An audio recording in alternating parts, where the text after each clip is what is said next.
And many people go through life never getting in touch with their greatness because of the lack of motivation to push themselves, or because they have not found something that they believe to be worthwhile to challenge them. That many talented persons have gone unnoticed, and the world never had a chance to be exposed to their talent because that person did not take the time to begin to express or to demonstrate or to motivate themselves in the direction to bring that which they came into the universe to bring. Many people will leave the universe without a trace. No one will know they were here. And in fact, under their name, we could put under there, not used up. Will anybody know that you came this way? What contribution are you giving? What will you leave? What will be different because you came this way? That life is our gift to us, that God has given us, and how we live our lives is our gift to God. What kind of gift are you formulating? Is this a gift that you like to take back and do something else before you turn it in? Think about that. What can we do? What are some of the keys that we can begin to use to motivate ourselves when our batteries run low? Because I don't care who you are, I don't care what you do, at some time you are going to get tired. At some time you're going to get in a rut. Seem like nothing you do works out right. And sometimes it just seems like you just don't have the wherewithal or the will to do anything. That sometimes you act like you're punch drunk. You're just wading through life, just doing time day in and day out, looking at non-discriminatory television, anything that's on, just looking. And depressed, feeling powerless, feeling useless, and bored. What do? How do you get yourself out of a rut? How do you, when you know you can do more than what you've been doing and you're not doing it and you're discontent with where you are, you get angry at yourself. How do you get out of that rut? How do you motivate yourself? One of the things that we must do is that we must be involved in working on achieving self-mastery. You must work on yourself continuously. Never be satisfied with yourself. Always know that as you invest the effort and time on you, that's the greatest ability that human beings have above animals. See, a dog can't be anything but a dog. Tree can't be anything but a tree. Human being, you've got unlimited potential. You can put effort on you, and by concentrating on you and developing you, you can transform your life wherever you are right now. So you want to work on yourself. You want to read books that inspire you and motivate you. You want to listen to tapes over and over and over again. And I suggest that you listen to tapes when you first get up in the morning. You want to control the spirit of your day. When you first wake up in the morning, your mind is operating at 10.5 wave cycles per second. That's when the subconscious mind is most impressionable. Whatever you hear in the first 20 minutes when you wake up, that will affect the spirit of your day. When you listen to tapes, listen with relaxed belief, believing that this can happen for you. And by listening to them, listen to them over and over and over again, and you will get a breakthrough. You can listen to the same tape for months, and all of a sudden you hear something you never heard before. It have a special meaning for you. Or read the same book over again, and you find some special insight. You said, I can't believe I didn't see that the first time. So you want to be involved in developing yourself. Most people won't do that. Most people won't take that kind of effort and invest that kind of energy in themselves, because they will fall prey to that conversation within. Oh, don't do that. You don't have time. You're too busy. You're too caught up in the rat race. Most people won't do that. Well, they won't take time to go to lectures. They won't take time to go to seminars. They won't take time to go to classes to improve themselves.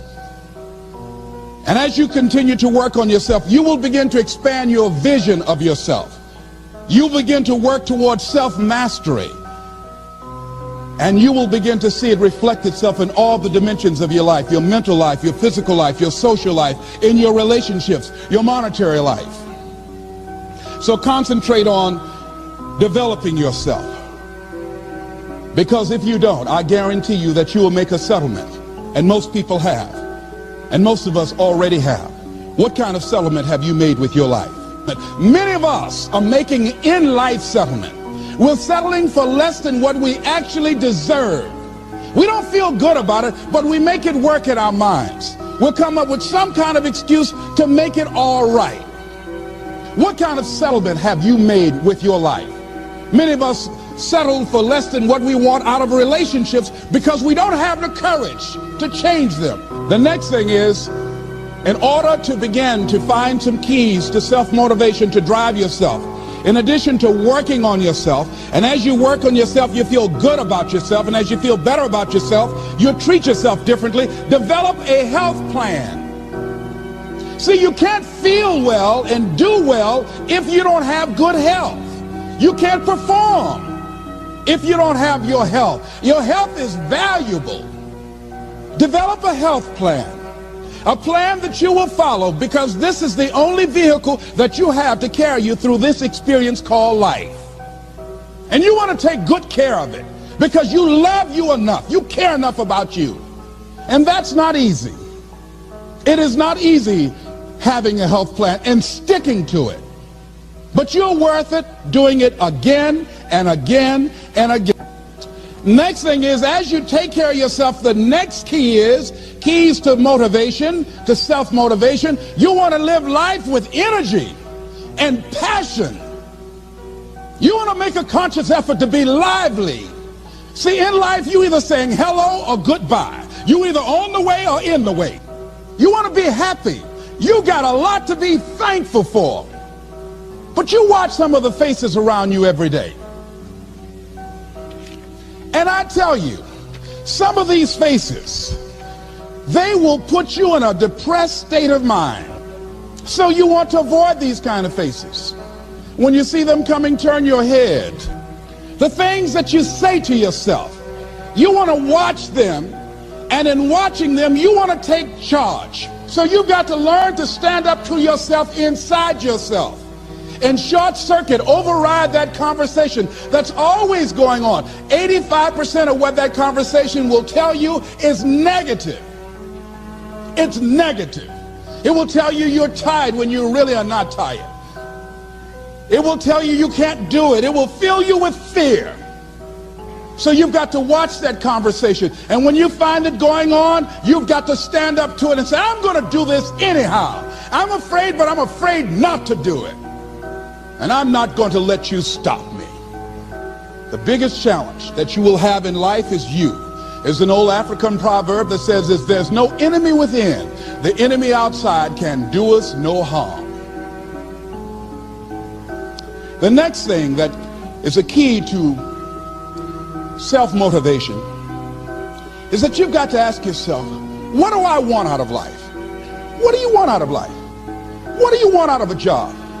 What do you want out of a career? What do you want out of a relationship? What do you want? What gives you your life? How will you know when you got it? What will make you happy? You need to know. You need to start asking yourself some questions. What do I really, really, truly want? You need to be exact about that. Don't be vague. Oh, I just want to be happy. That's too vague. What will make you happy? How will you know when you got it? Zero in on it. Be exact. Be specific. And as you do that, that will stimulate that superconscious mind, or the reticular activating system of your mind, that will begin to find those things, to identify with it. And once you begin to determine that which you want, take the time to write it down. Don't just think about it. Write it down. That is a subjective process that engages the subconscious mind. Write it down. Once you write it down, read it 3 times a day, morning, noon, and night. Why is that important? Because what it will do, it will cause you to focus. It will cause you to concentrate. When that other conversation is going on telling you what you cannot do, telling you all of the impossibilities and all of the obstacles, your concentrating will begin to create a larger vision within yourself, and you start looking for and seeing some new opportunities. You start creating some openings for yourself.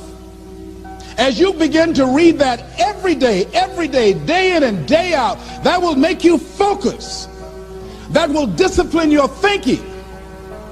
And you'll get all kind of creative ideas. As I talk to you right now, being involved in this immersion process, you're going to create some openings for yourself. You're going to get some ideas. You're going to feel your adrenaline flowing, and you're going to think about something, some idea you had, and you say, I want to go back and I'm going to look at that again from a different vantage point, not from the level of the problem or the obstacles that I encountered, but from a higher vantage point. Because what you will begin to see and to know as I talk to the higher consciousness within you, that you are powerful, that you are a miracle worker. And that inner conversation has conditioned you to believe that you are not. And as you begin to discover the truth of who you are, whatever challenge that you're facing in life, and if you're living, you're facing some challenge, you'll begin to know that you're powerful and that you're a miracle maker.